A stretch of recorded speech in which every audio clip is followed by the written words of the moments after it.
E aí moçada, tudo bem? Sou Giovanni aqui para mais uma aula falando de biomas. Na aula passada falamos dos biomas brasileiros. Eu considero que falar de bioma brasileiro é mais importante do que falar de biomas mundiais. Mas é interessante também para a gente entender um pouquinho dos nossos biomas quando a gente olha para os biomas mundiais para fazer uma comparação. Será que tem algum bioma mundial que a gente pode comparar com os nossos biomas aqui? Então, por exemplo, quando eu falei do cerrado, eu falei, olha, o cerrado é a savana brasileira. Quando eu falei da caatinga, eu falei, olha, a caatinga é nosso semiárido. Então, é legal a gente fazer essa comparação também. Então, bora lá falar de biomas mundiais. Primeiro bioma que a gente vai conversar aqui é em relação à tundra. Então, a gente começa lá em cima, né? Quando você imagina, então, aqui, olha só, né? Vamos imaginar em relação aqui ao nosso globo, né? Você tem aqui uma região mais superior aqui, ó.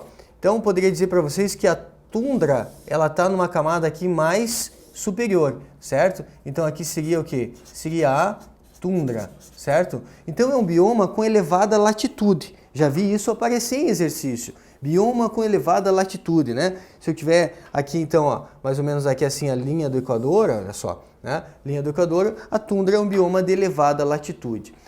9 a 10 meses de inverno. Caramba, professor, 9 a 10 meses de inverno, essa paisagem que você está vendo aqui, ó. Olha só que fantástico. Você que gosta de frio, né? 9 a 10 meses de inverno. 2 a 3 meses de verão. E como que fica no verão, professor? Calma que a gente já dá uma olhada na paisagem do verão. O que eu quero que você anote é o seguinte. Aqui na tundra tem um solo que ele fica permanentemente congelado. E esse solo permanentemente congelado é chamado de permafrost. Certo? Então, questões que falem de permafrost, você já sabe, está falando da tundra, certo? Então, solo congelado, permanentemente congelado, permafrost, beleza? Professor, como que é esse permafrost? Veja, aqui você está vendo, ó, a tundra no verão, então aqui, ó, momento de verão. Que plantinhas são essas, professor? Aqui tem, por exemplo, briófitas, né, musgos, aqui vai formar ali os líquens, que não são plantinhas, mas são associações mutualísticas entre algas e fungos, né? Então, algumas gramíneas, no máximo isso. Veja, você não está vendo árvore aqui. 2 a 3 meses de verão, não dá tempo de, né, crescer uma árvore. Então, aqui o que acontece? Briófitas, né, que são os musgos, os líquens e as gramíneas, certo? E olha o permafrost aqui, um solo permanentemente congelado. Um termo interessante, gente, o que é uma seca fisiológica? Seca fisiológica é quando o ambiente tem água, que nós não temos problema em relação à falta d'água. O problema é que essa água está indisponível, ela está congelada. Então, não tem problema em relação à falta de água? Não, só que essa água está indisponível. Por quê? Porque está congelada. Então, a gente diz que aqui temos uma situação de seca fisiológica, né? Seca fisiológica, tem água, mas a água está indisponível. Então, aqui, olha só, tundra no verão. Veja que você ainda vê, né? Partes ainda de geleiras, partes ainda de gelo em relação aqui à tundra, né? Então, tundra no verão, a paisagem é assim, gramíneas, certo? Líquens vão formar a paisagem aqui e musgos, certo? Então, gramíneas, líquens e musgos formam a paisagem da tundra. 2 a 3 meses de verão. Um fator interessante aqui, gente, nesses 2 a 3 meses de verão, essas plantinhas, né, e no caso a alga que compõe lá junto com o fungo líquen, eles vão garantir o quê? Uma grande quantidade de fotossíntese. E nessa grande quantidade de fotossíntese, você já estudou a fotossíntese comigo, vai acontecer o quê? Vai acontecer o sequestro de carbono. O que é o sequestro de carbono, professor? É a fixação do gás carbônico da atmosfera. Só que essas plantas, quando vem daí o inverno, elas, né, acabam ficando embaixo do gelo. Então, tudo que elas fixaram de gás carbônico fica retido. Então, a gente pode dizer que a tundra, gente, é um excelente sumidouro de CO2. Então, um excelente sumidouro de CO2, ou seja, é um bioma que auxilia muito na questão do sequestro de carbono. Daí vem um ponto interessante. Nós vivemos um momento de agravamento do efeito estufa. Vivemos um momento de aquecimento global. Então, os cientistas vêm observando aqui, né, com muita atenção esse bioma e observando o quê? Que, na verdade, assim, ainda é um excelente sumidouro de CO2, ainda é uma região que sequestra muito CO2.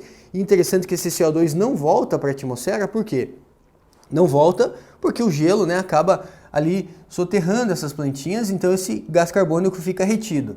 Só que, com o aquecimento global, algumas áreas da tundra já não ficam completamente cobertas pelo gelo mais. Então, alguma questão de vestibular pode trazer ali um assunto de efeito estufa, agravamento de efeito estufa, o congelamento, né, em relação a esse bioma, só que daí fala do aquecimento global e pode relacionar ali com a questão do sumidouro de CO2, do sequestro de CO2, que já não é tão intenso quanto era no passado, beleza? Então é assim que pode aparecer para vocês.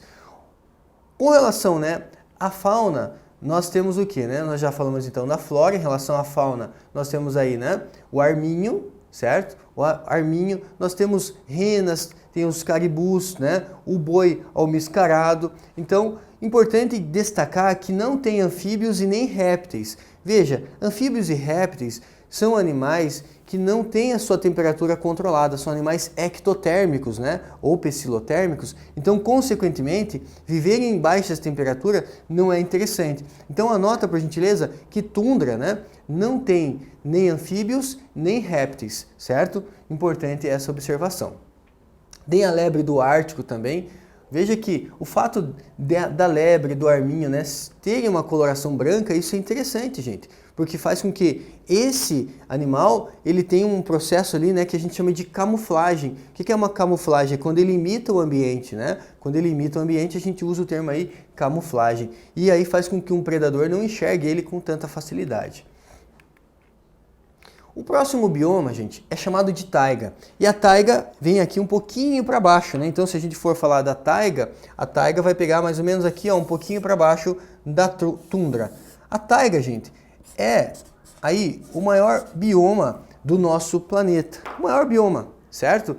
O maior bioma, chamado de floresta boreal ou floresta de coníferas. No caso da taiga, nós temos ainda 6 meses de inverno, inverno rigoroso. Durante o inverno o solo fica congelado. Então aqui não tem permafrost. O que é o permafrost? Quando ele é permanentemente congelado. Mas aqui nós temos um solo congelado durante o inverno, certo? Então também tem seca fisiológica.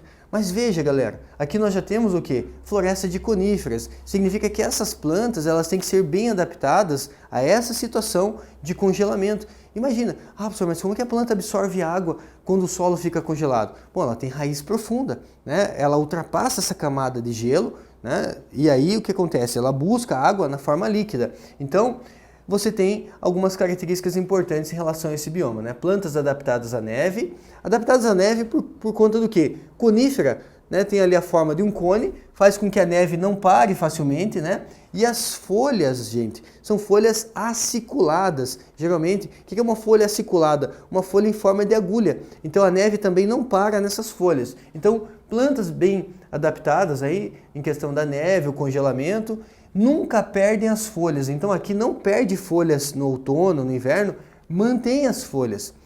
Aqui tem um termo a gente usa, né? Perennifolia ou perennifolia. As folhas são perenes, ou seja, as folhas não caem, certo? Vamos lá.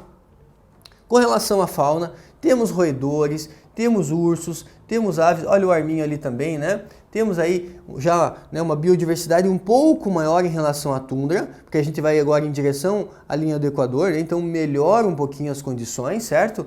Mas ainda, veja, a gente não vai ter aqui nem anfíbios e nem répteis ainda, certo? Melhora um pouquinho a biodiversidade, mas não temos nem anfíbios nem répteis. E é importante dizer, né, gente? Não temos nenhum bioma aqui no Brasil que a gente possa comparar a nossa tundra brasileira. Não tem. A nossa taiga, não tem. Porque a gente tem, né, talvez algumas espécies de pinheiros, mata de araucária, mas que não tem essa questão, né, da forma de cone, alguma coisa relacionada à adaptação à neve. Até porque não é característico, né, da nossa região. Próximo bioma, gente, então a gente vai descendo, né? Uma floresta chamada floresta temperada, posso também chamar de floresta decídua. E aqui tem uma plantinha, né? Olha só, né? O carvalho, que tem uma folha, inclusive, que está relacionada, né? Aí ao símbolo lá da bandeira do Canadá, certo? E aqui a gente tem então uma floresta temperada. A palavra temperada quer dizer que tem o que, gente? 4 estações do ano bem definidas. Então tem um inverno rigoroso, né? Tem ali outono bem marcado, tem a primavera bem marcada. A gente vai ver que a primavera aqui é muito linda, né? Muito interessante.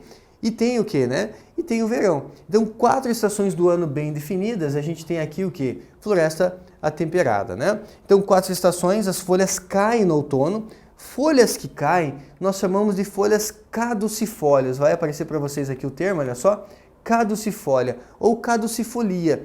Caducifólias, folhas caducas. Professor, o que é uma folha caduca? É uma folha que cai, certo? Então você vai observar o que, gente? Olha só. Aqui você está vendo, então, durante o outono, a paisagem fica mais ou menos assim. Olha só a mudança do slide aqui, que interessante. Durante o outono, as folhas caem. Quando chega no inverno, olha como fica, gente. Muda muito a paisagem, né? Ô, professor, e essas plantas não morrem? Como que ela faz fotossíntese? Veja, galera, é um tipo de uma hibernação. As folhas caem e esses vegetais aqui, na verdade, eles fizeram reservas, né? Então, eles vivem das reservas que eles têm, certo?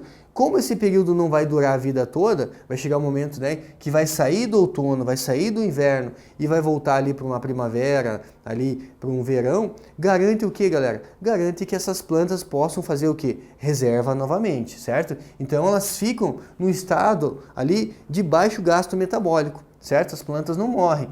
Continua fazendo fotossíntese? Não, porque elas perderam as folhas, né? A não ser que alguma dessas plantas aqui tenha ali um caule herbáceo, né? E o caule verdinho, daí tem clorofila, consegue fazer fotossíntese. Com relação à fauna, né? A parte animal aí, em relação aos seres vivos, né? Nós temos aqui os insetos. Opa, apareceu um anfíbio. Sim, aparecem anfíbios, répteis, aves, ursos, pumas e raposas, né? Ah, professor, mas o inverno, ainda você falou que inverno ainda é rigoroso. Sim, o que pode acontecer aqui é que essas espécies elas podem migrar, tá, gente? Migram durante o inverno. Então, principalmente as aves têm essa facilidade, né, em migrar e mudar o ambiente ali durante o inverno rigoroso, certo?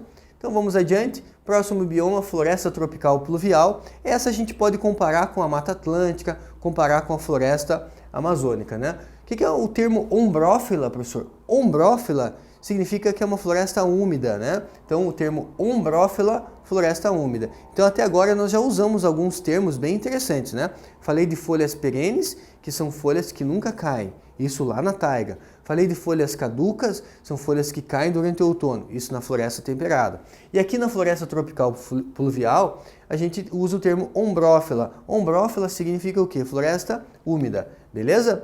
Em regiões quentes e úmidas, né, tem aqui a maior biodiversidade do planeta. Maior biodiversidade do planeta, então, floresta tropical pluvial.